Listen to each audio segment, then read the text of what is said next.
Now comes the heavy stuff. You've had a good time hearing about tech, society. You're going to have a session on culture later on.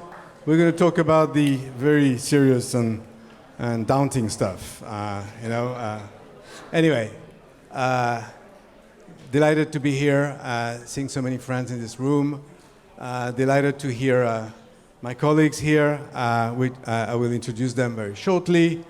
This session has a very grand title, and obviously I don't expect we covering this and sorting it in the next hour. We'll try our best, though. We've got some very smart minds here, so I expect they will come up with some good ideas. I think we should perhaps limit ourselves to what has been happening under the current leader, Xi Jinping, who came to power, as all of you in this room know, 13 years ago. And perhaps the main question we should be asking ourselves is what has changed with regard to China's role on the international scene since he came to power.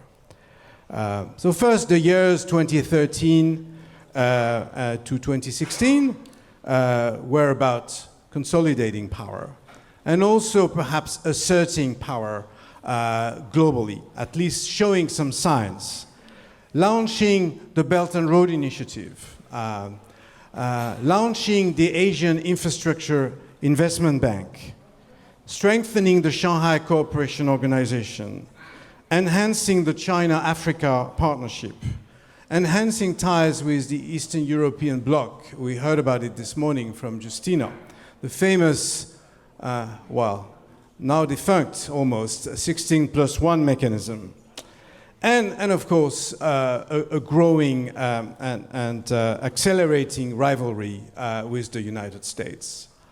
2017, very important 19th Party Congress, of course, where Xi declared that the Chinese nation now stood tall and firm in the East. And he discussed trends of multipolarity and predicted the erosion of US power. Remember also that the 19th Party Congress explicitly referenced the deadline of 2049 for making the PLA, the People's Liberation Army, into a world-class military. In addition, Xi Jinping's second term sent conflicting signals about whether China intends to support a rules-based international order. I'm afraid you're going to hear about that a couple of times today. Think about the South China Sea, for example. Then we had the 20th Party Congress in 2022, which took place in a much deteriorated international environment. The statement referred to a gloomier outlook with changes of a magnitude not seen in a century. It refers to China's Global Development Initiative and Global Security Initiative, two schemes announced by Chairman Xi in 2021 and 2022, respectively. So, of course, on top of this, you had the war in Ukraine, which was launched by Vladimir Putin, and no need to repeat that, and following his visits to Beijing, and the close partnership between Russia and China. So we're not going to talk too much about EU-China relations. I think we've covered that. We need to say something about US-China relations, and we do have somebody from the United States, my colleague Lyle Morris. We have Marc Julienne, who is the director of the Center for Asian Studies at IFRI, the French Institute for International Relations. So we're going to hear from Marc on the EU's views on China's rise and what I call China's assertiveness on the global order.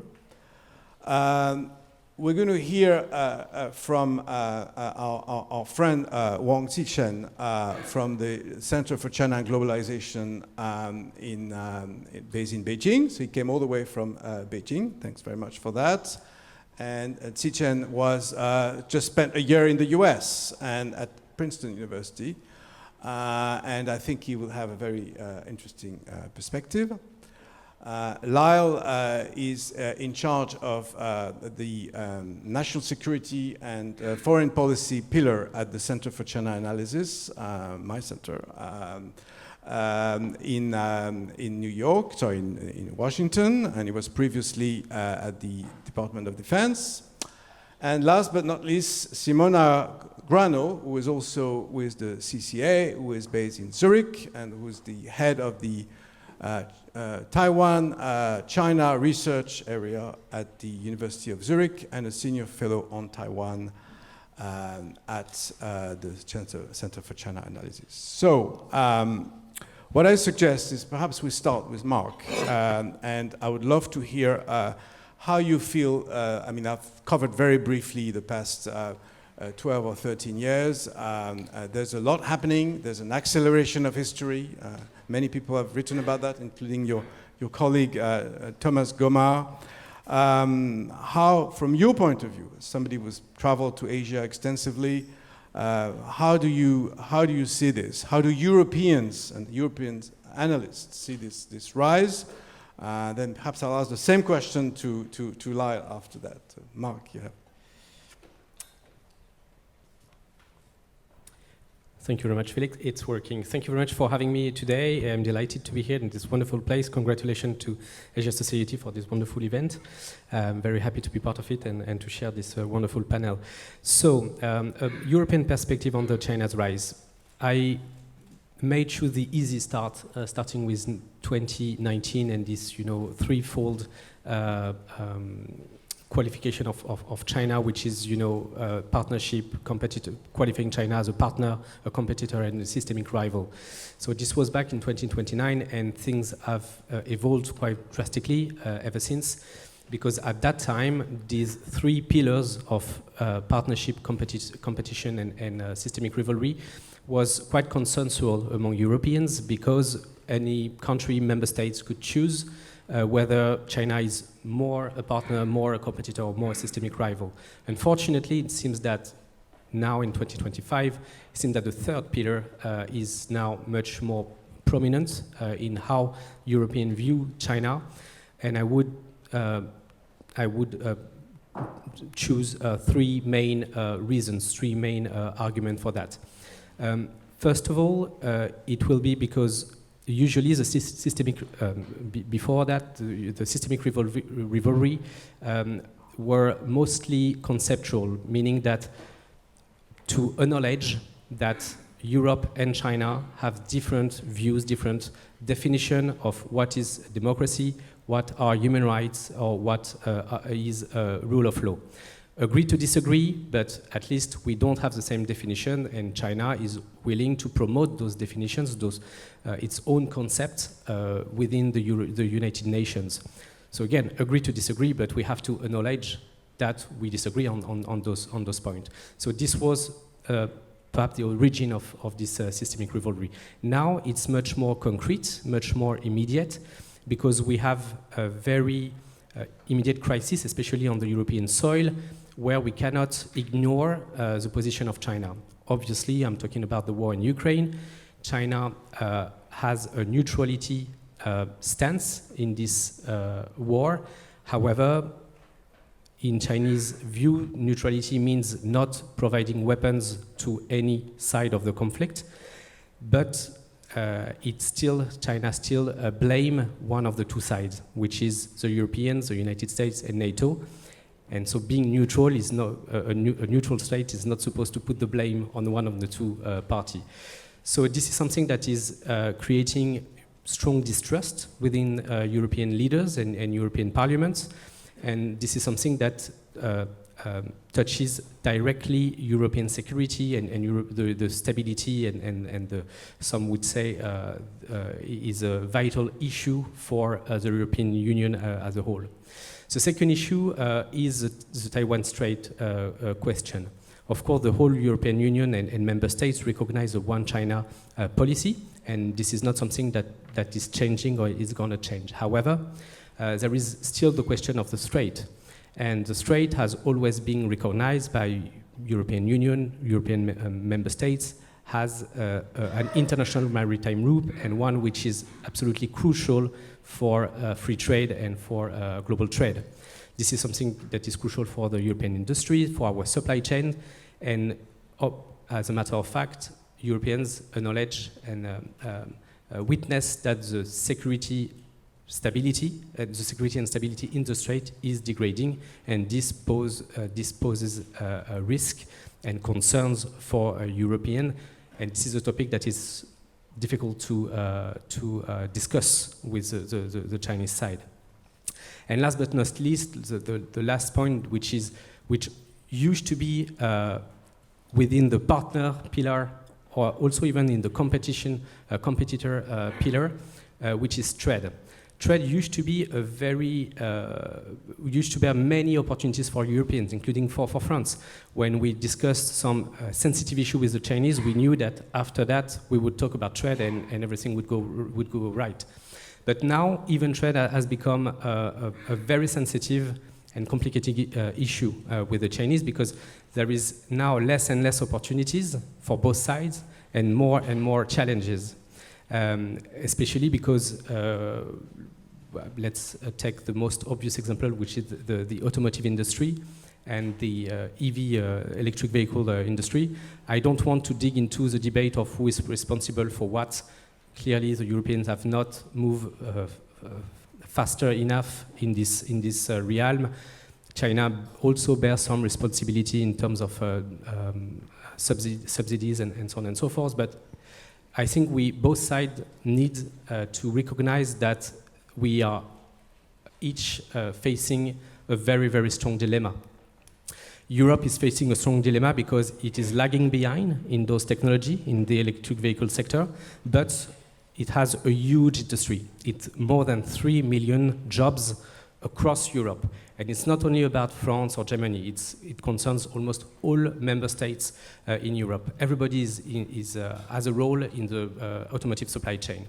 So this is something that we cannot ignore. And by the way, in China, Weiwen, the maintaining stability, is a very core concept of the Communist Party.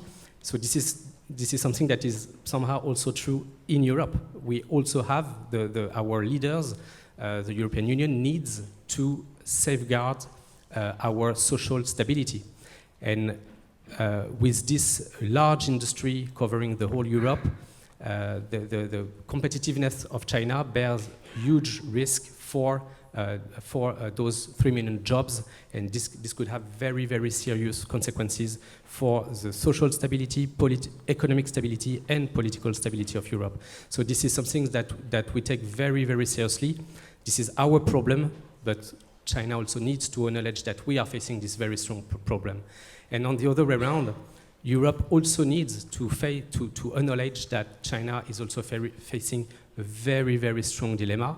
China's economy is not in a very good shape these days, and it needs to, since the domestic demand is very, very low, consumption is very low, it needs to produce a lot in order to produce wealth, to produce growth, and it needs to export this production. So we have to acknowledge also that China is facing very, very strong challenges at home when it comes to employment, to economic growth, and it needs to export. So at some point we need to compromise, we need to acknowledge each other's dilemma and to negotiate and find a compromise.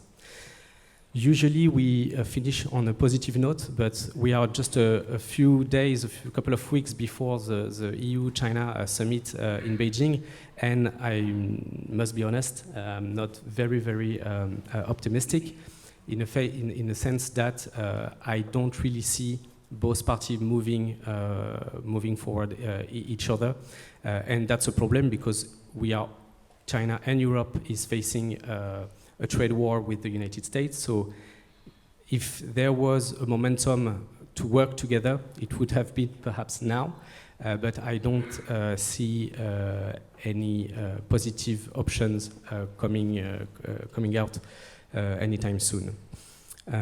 So just to conclude, China is more and more regarded from Europe as a challenge in terms of the global order because of trade, globally speaking, but also because of the role China plays at the international level in the UN, but also in international crisis, especially in the Ukrainian war, which is the most important security and diplomatic issue for you Europeans. Thank you very much. Thank you very much, Marc. And the good thing is I've asked you to speak first, so you've done all the negative stuff, and now I'm going to turn to Lyle, who comes from Washington, who's going to give us so many good news about US-China relations. And so Lyle, to be serious, I mean, because it's not really a laughing matter, but what would be the security and defense implications of the US-China competition, particularly in the Indo-Pacific, since this is the region which we haven't spoken about too much today, but actually it's a region of huge tensions. Later on, Simona will address the Taiwan issue, but we can talk about the South China Sea, we can talk about the military competition, and of course, we are under a relatively recent administration, which has done quite a few things since January, but I'd love to hear your thoughts about all of this.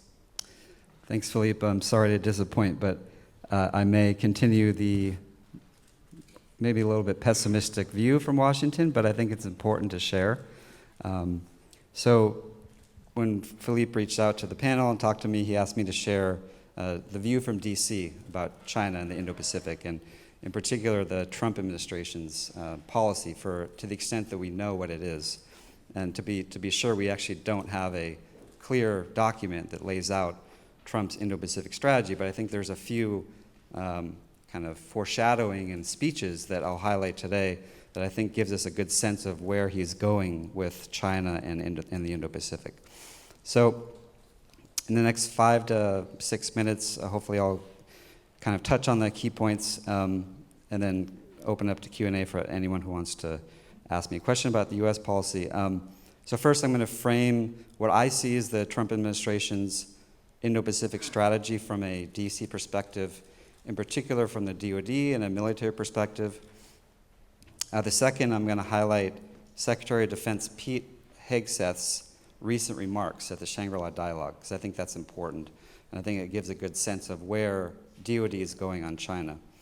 And then finally, I'll talk about what it means for allies and partners, in particular, what it means for Europe.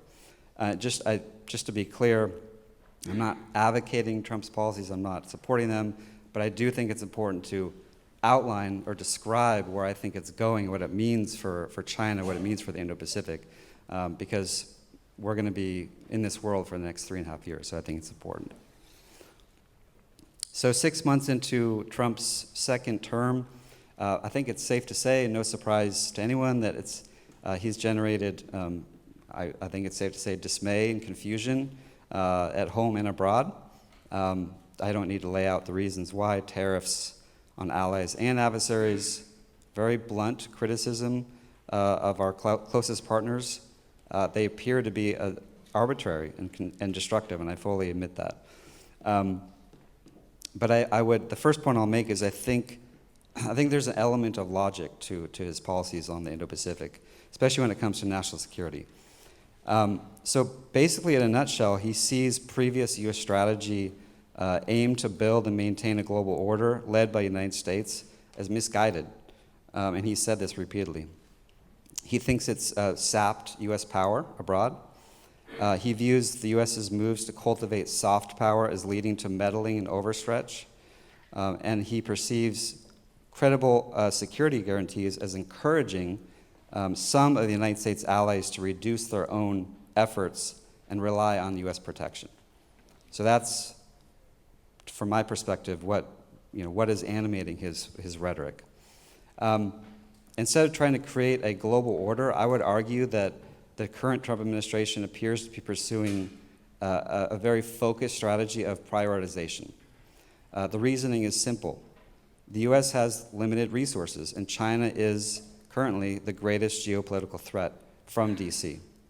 So therefore, Washington must energize allies around the world to manage their own regions, freeing up the US to concentrate on Asia.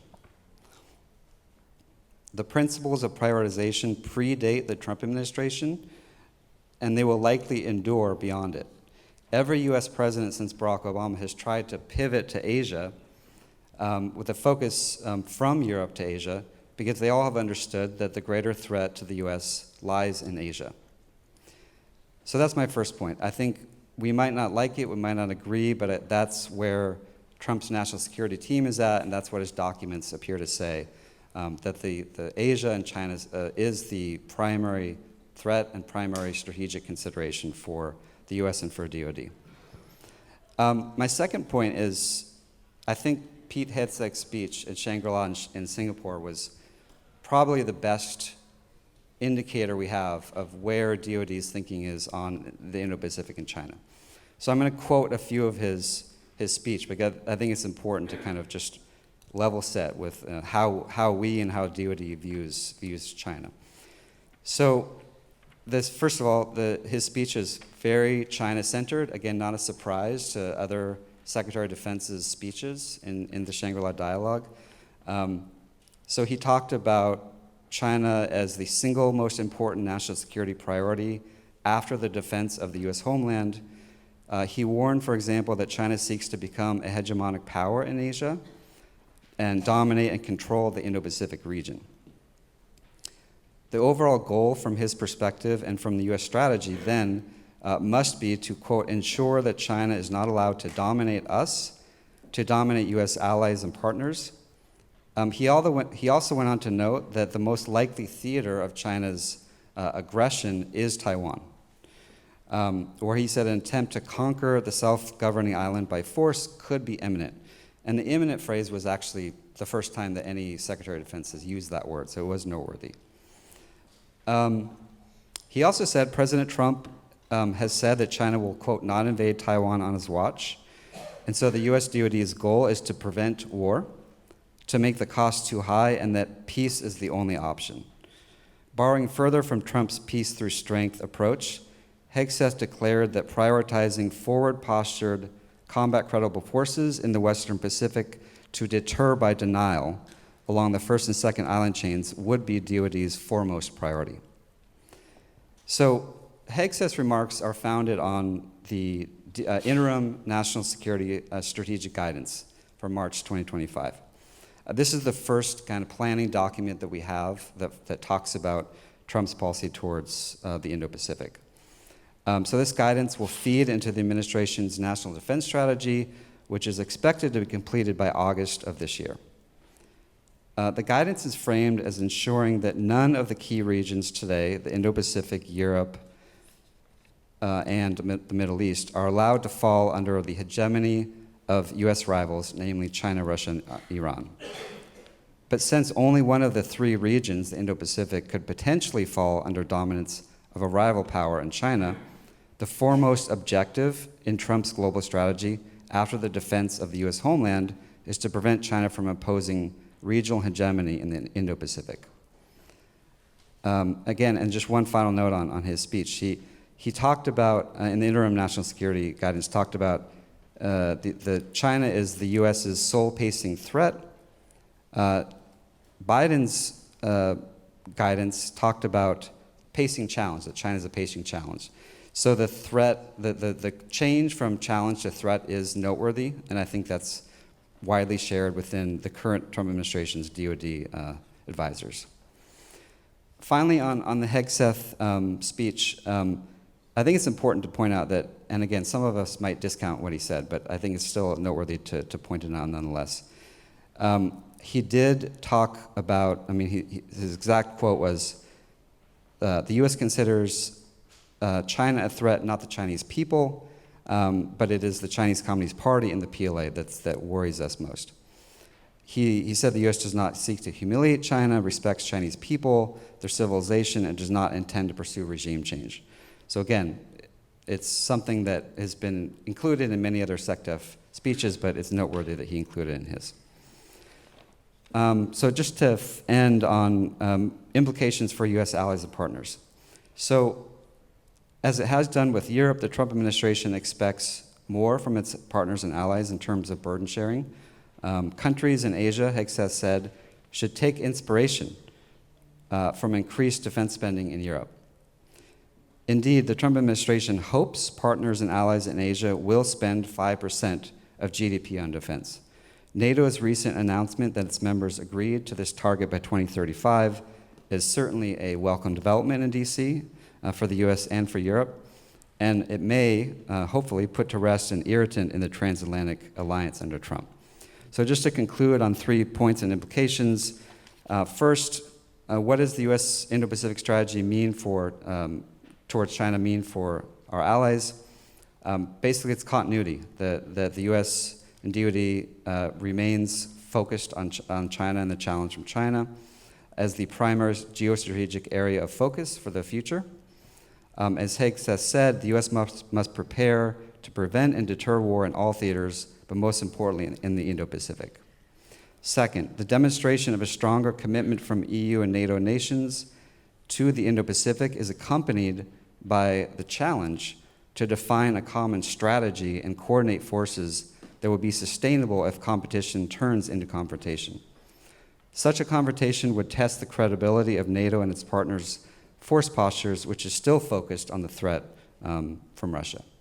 Finally, the US and the EU, I believe, need to continue to coordinate on how to balance assets and strategy when it comes to the 2 primary theaters of concern, which is China and the Indo-Pacific and Russia and Eurasia. As we have seen with North Korea sending troops to Ukraine, I believe the 2 theaters are more closely linked than we might believe. But decisions on how to balance strategic attention will need to be debated and discussed between Washington and Brussels. That's all in there. Thanks. Thank you very much, Lyle. I'd like to dive into more the Asia-Pacific region, or the Indo-Pacific region, as some of us call it. Zichen, I forgot to mention that you're also the editor of the Pekingnology newsletter, which I'm sure a number of people in this room are subscribers of, and I'd love to hear more about it at some point. But again, you've been spending a year in the US, and you're obviously a fluent English speaker. You've been in and out of China for many years. But what is it between a China that used to be keen on, say, dominating Asia, and that potentially wants to influence the global order? Is there a discrepancy between this regional approach and this, say, global approach? Or do you see things in a different approach? But thank you very much for being here.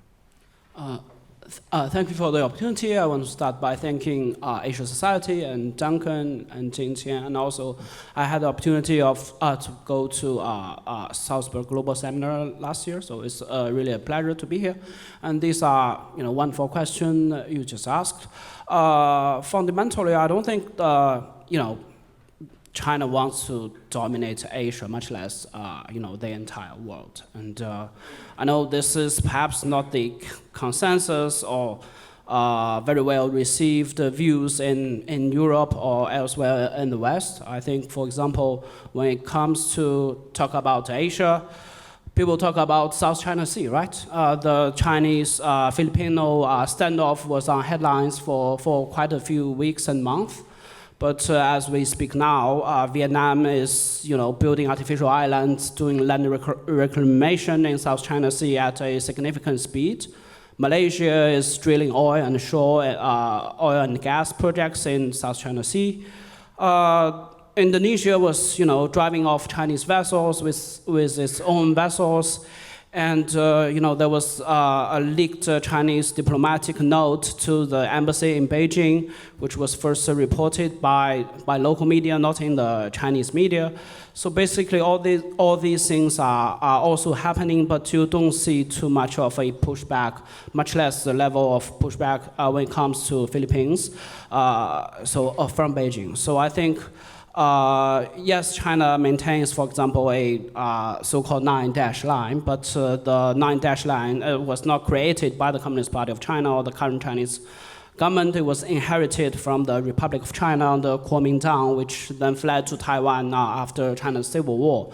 It's politically very difficult for a succeeding government to renounce, territorial claims from a previous government. That's politically just very difficult. And to be very, very clear, the 9-dash line is not China's legal claim to its territory. Put it in another way, China does not claim that everything within the 9-dash line falls into Chinese territory. And China has basically promoted Belt and Road Initiative, so with a lot of developments across the world, a lot of which have been given the tag called debt trap diplomacy. And I think the poster boy in Western mainstream narrative for debt trap diplomacy would be Sri Lanka. In the most well-read, reputable newspaper in the world, you have 2 or 3 dedicated long stories about basically how China trapped Sri Lanka into basically a 99-year lease of a key port over there. But when you really examine the sort of stories, when the Chinese survey ship Yuan Wang 5 wanted to dock there, it's not even a warship, because of political pressure from India.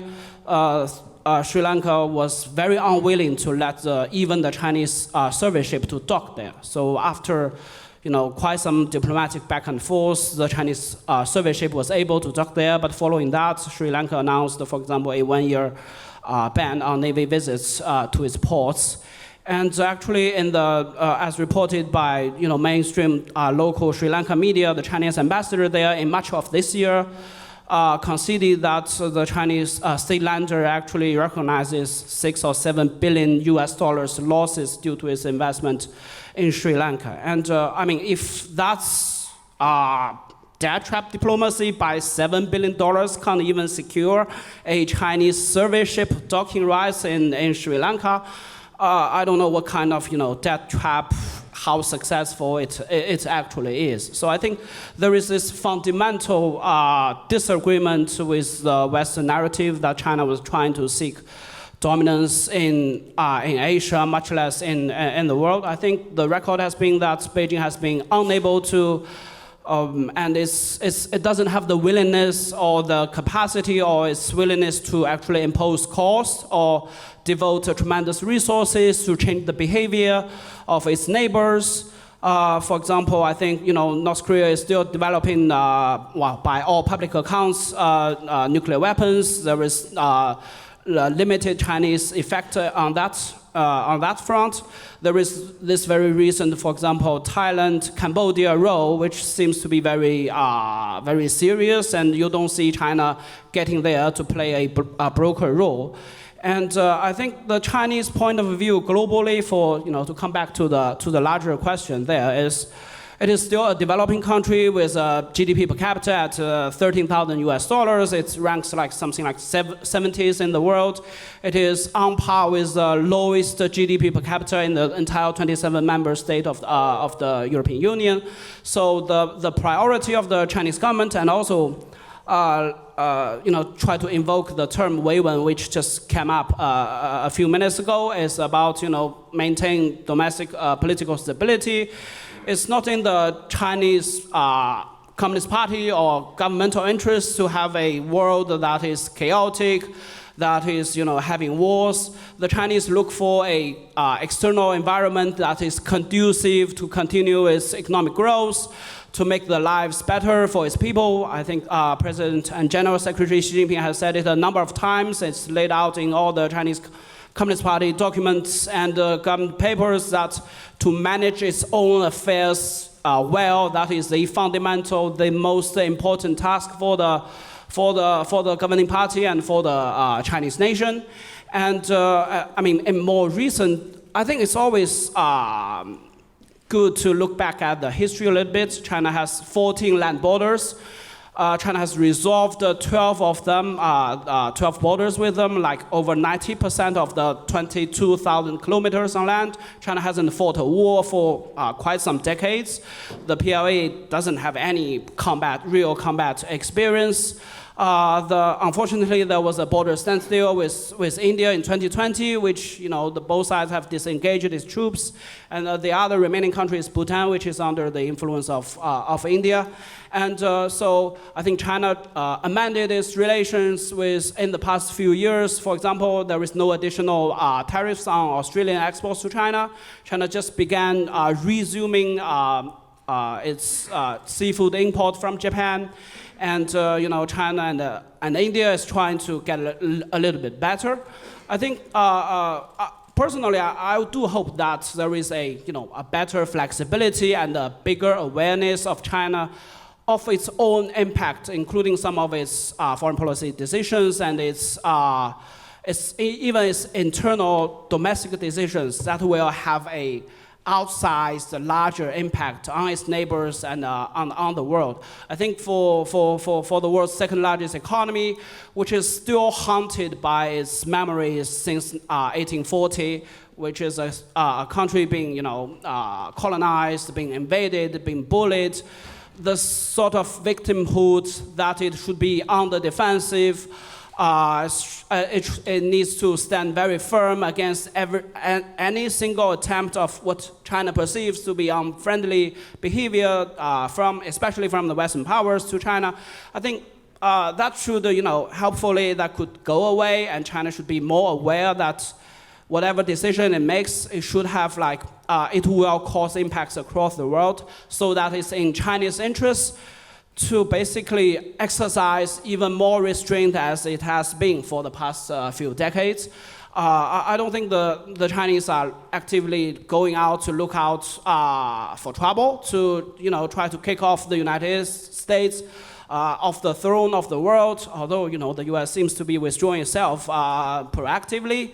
But I don't see China going out, try to fill the leadership vacuum actively. I think the Chinese lesson from the recent decades of US experience is that the wars in various regions of the world is costly. It didn't bring much, or if any, of the real benefits back to the people. And if you really examine the Chinese domestic discussions, I think there is significant pushback from the Chinese general public against Chinese aid to development aid to foreign countries. The Chinese people generally believe that there are so many problems to be solved domestically, and this should be the priority at home. Okay. And I'm sorry I took up too long time. Happy to engage in further. Very clear cut. Very clear. Thank you very much. I'll get back to you at some point. But you've mentioned that the PLA has no combat experience, and in a few days from now there'll be a military exercise in the Taiwan Strait. And this gives me a great opportunity to introduce Simona. Is the Taiwan question, which is very much on a lot of people's mind, will it have a global impact? Does it already have a global impact? And is this one of the major international questions that we have to look at as China analysts? And generally, how do you see the situation evolving with the upcoming drills I just referred to? Do you think the PLA has no intention of attacking Taiwan? And what should we think about this question? That's a variety of angle I should be treating in 2 minutes, because in 2 minutes we should be starting with a Q&A. I'll try my best. So you mean global impact for the whole world or for China, as you said, in the world? Okay. So, of course, it has a global potential and a global impact, and part of it we have discussed already and we see already. I think it's a rather new thing in Europe and also not in America. America, of course, for historical reasons, already has a very different relationship with the Republic of China-Taiwan. It has the TRA and so on and so forth. But for Europe, I would say until about the year 2018-19, Taiwan was there. It was important, but certainly not in terms of a national security issue, which we now talk about as well. Marc also mentioned it a little bit before. And it certainly was not, I think in Europe we were not aware of the global ramification and implications of a conflict happening in that part of the world, may it be a blockade or a full kinetic conflict. And even 2 years ago, I think we are in France, we can say that, no disrespect to Macron, but he said we should not be dragged in faraway, distant conflict. Now, all of that, of course, has changed, especially because there's been a variety of think tanks, and two especially that have crunched numbers and attached a price tag to a potential not only conflict, that was Bloomberg Economic 1 year later, but in 2022 in December, it was the Rhodium Group that said how much it would cost us if China even were to just blockade Taiwan. And of course, the numbers were $2.5 trillion in yearly annual losses. And I think that for that, crunching numbers, putting a price tag on it, the other number by Bloomberg Economics was actually minus 10% of the global GDP, has really helped the general public, but also I would say policymakers, to understand that it is a choke point. It is, as we all know, I don't need to repeat that, but of course the main point of origin of semiconductors, especially the very small ones, still 90% come out of there. And the ramification, you know more than I do, of course, about AI, but all of these technologies, they need the very small nanometer semiconductors. So when you have the production in Taiwan and global supply chains, open supply chains, depending on that island of 23 million people, you can imagine the potential ripple effects for the rest of the world. So clearly it is a global issue that we now realize. You talked a little bit about trade, Marc, before. For the European Union, but for the world in general, the statistics say that 30 to 50% of all global container ships pass through this strait, through the Taiwan Strait. And we also know, of course, that because of its geographical location, the island and the strait remaining open is important for countries like South Korea and Japan, who also get their their liquefied natural gas through the strait. So it has huge ramification for the whole world. You also once, when we were discussing, Philippe, the panel before, asked how that dents China's image in the global order. And on that, I would just say very quickly, I think it depends which parts of the world we're talking about.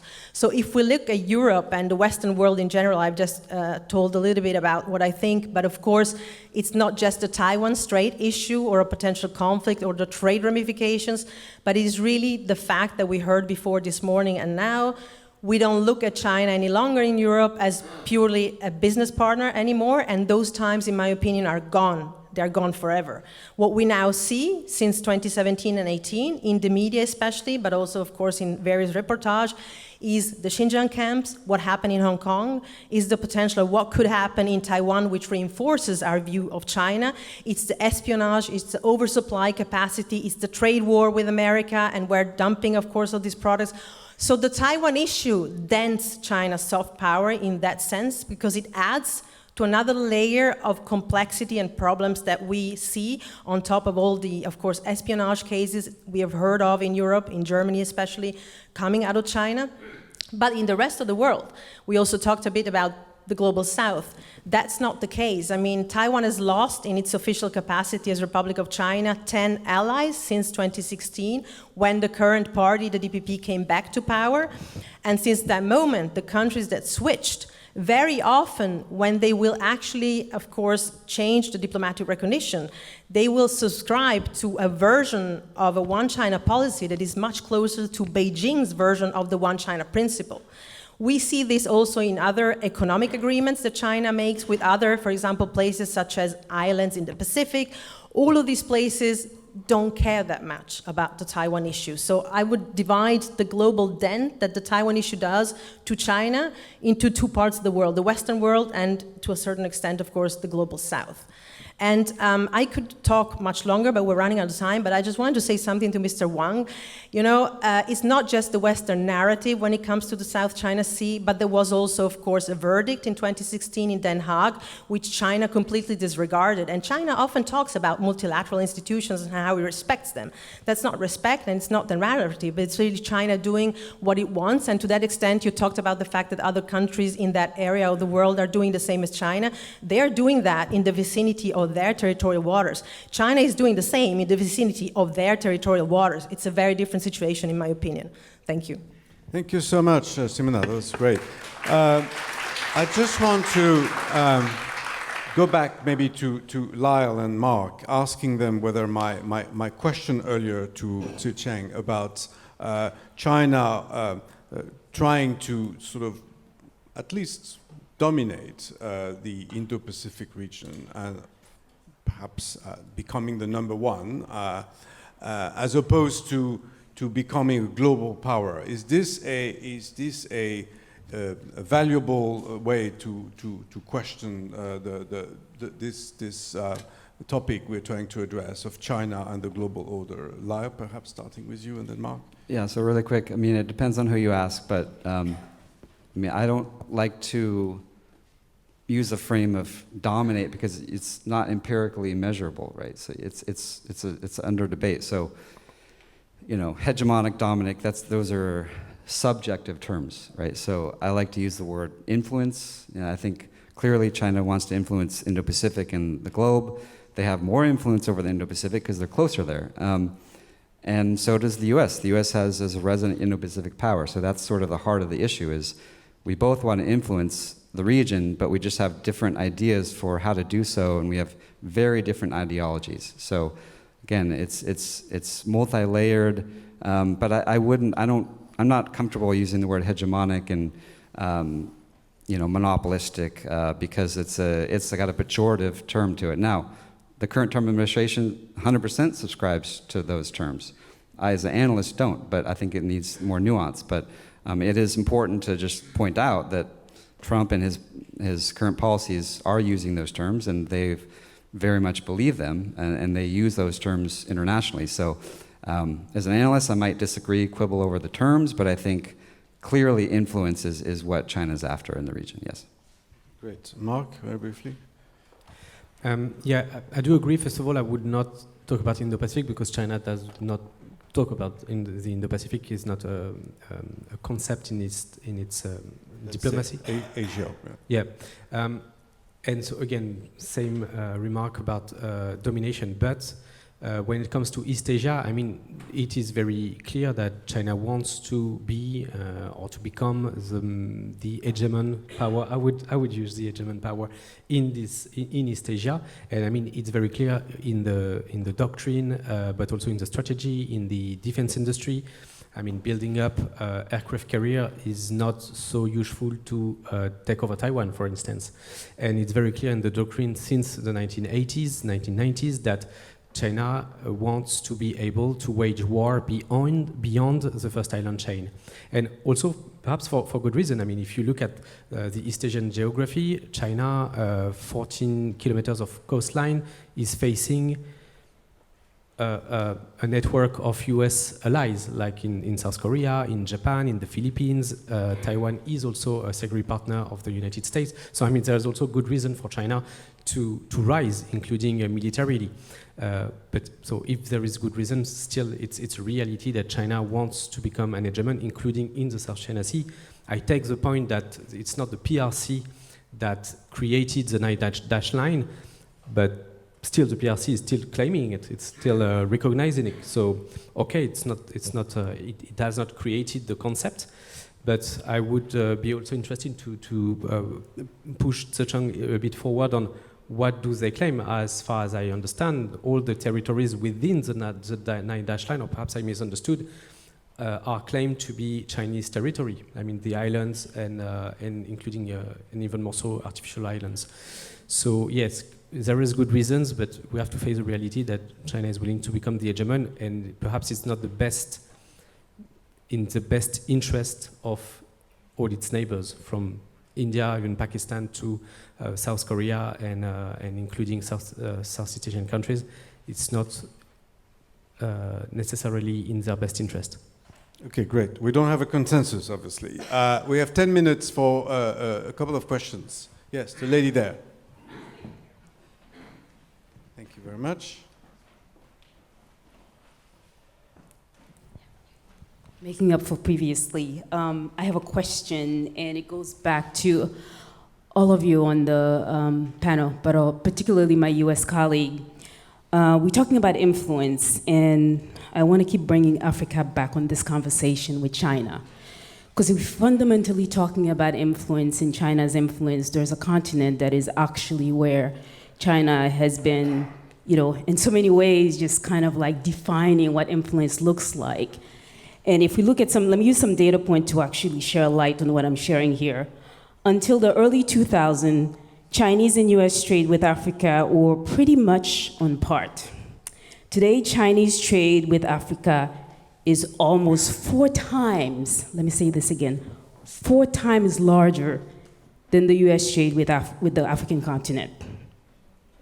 4 times, and it's growing, and it's growing, and it's growing. And it's not only Africa, it's the island nations, it's parts of the Pacific.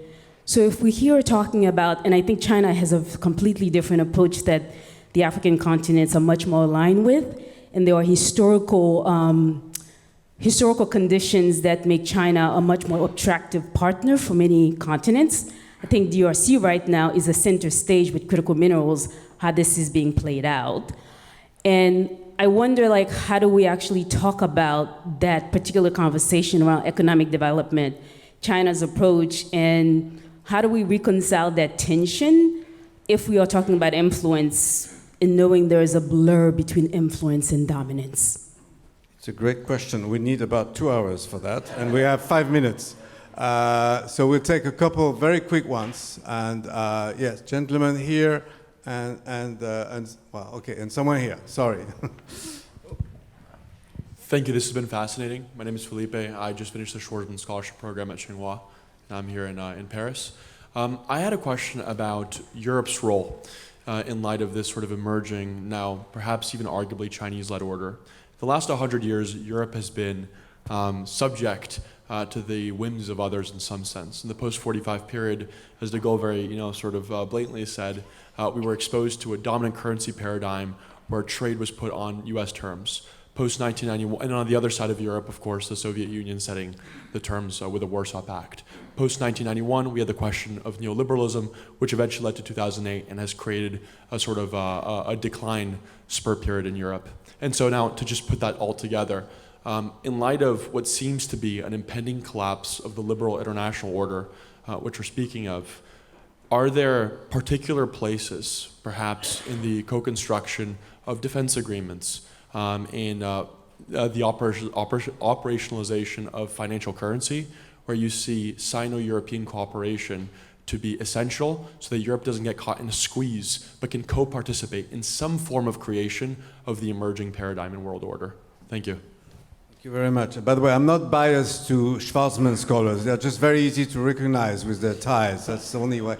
So, sorry, it's just, I didn't mean to do that. But. All right, very quick, please. Yeah. Quick question, probably for Dr. Wang here.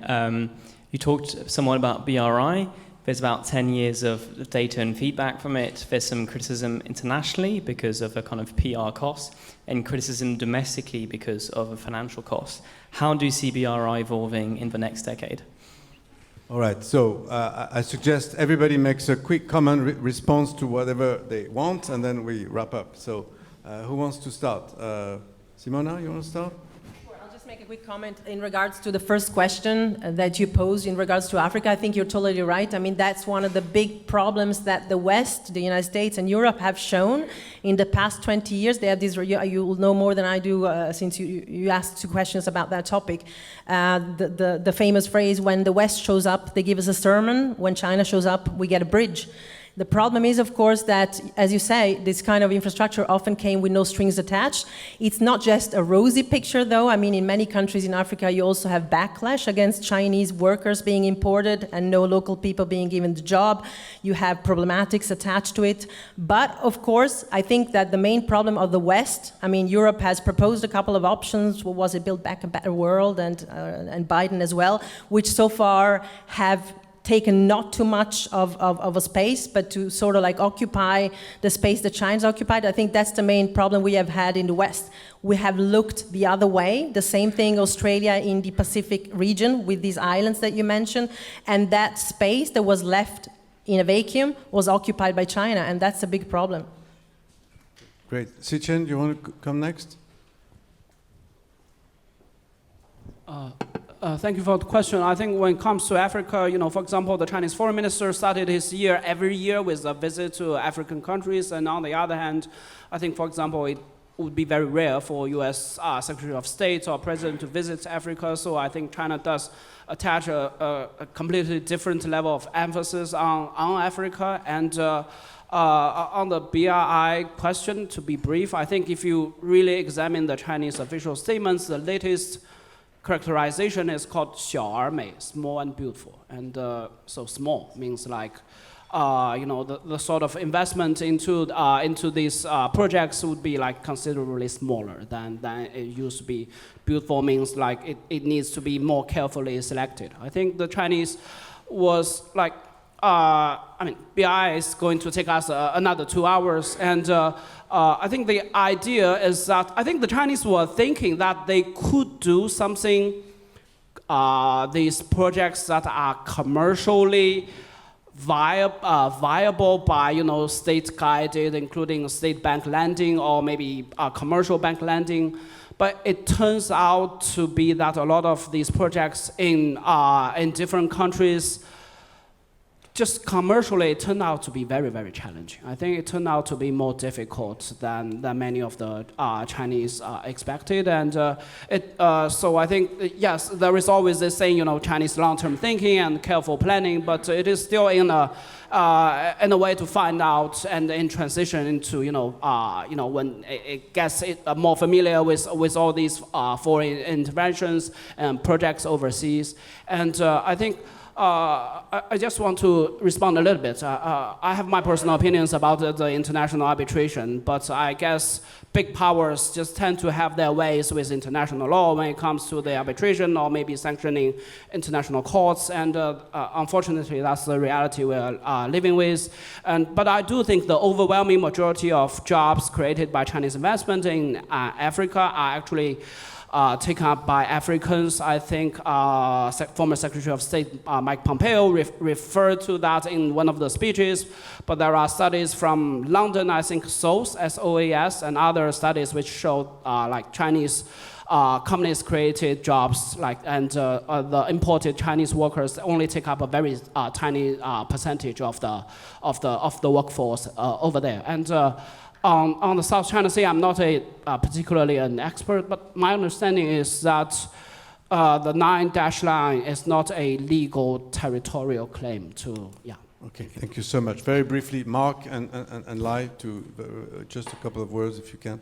Yes, on the Europe-China cooperation, I would not be very optimistic when it comes to trade, to even less so security and defense. But what I can suggest, obviously, it's climate, because there is shared interest in dealing with climate change, and China is very well suited to in this realm. And another field, which is perhaps a bit more surprising, is arms control, because China is experiencing a drastic increase in its nuclear arsenal, which is something quite concerning. There is no more arms control system these days. I don't think that the United States or Russia are the most well placed to negotiate, and Europe can be, especially France as an independent nuclear power. So this is perhaps something, a field where we can discuss and negotiate. Lyle, any hope for China and the global order as a concluding remark? Wow, that's quite a question to leave me with. So to very quickly respond to the first question, I 100% agree with you. No pushback from me. We, the US, dropped the ball in Africa starting in the early 2000s. When China had FOCAC, we were watching intently and we had no response to what FOCAC was doing. So I would just add that Africa is a great case study of China meeting the needs of a continent where the US could not. They needed infrastructure. The US was not in a position to do that. And China could offer it at a much cheaper price than any US company could, even Japan. So I give full credit to China. I think the US dropped the ball, and I will just say that closing USAID is the exact worst thing that the US could do when it comes to our Africa policy. Thank you very much, all four of you. Great talking. Thank you.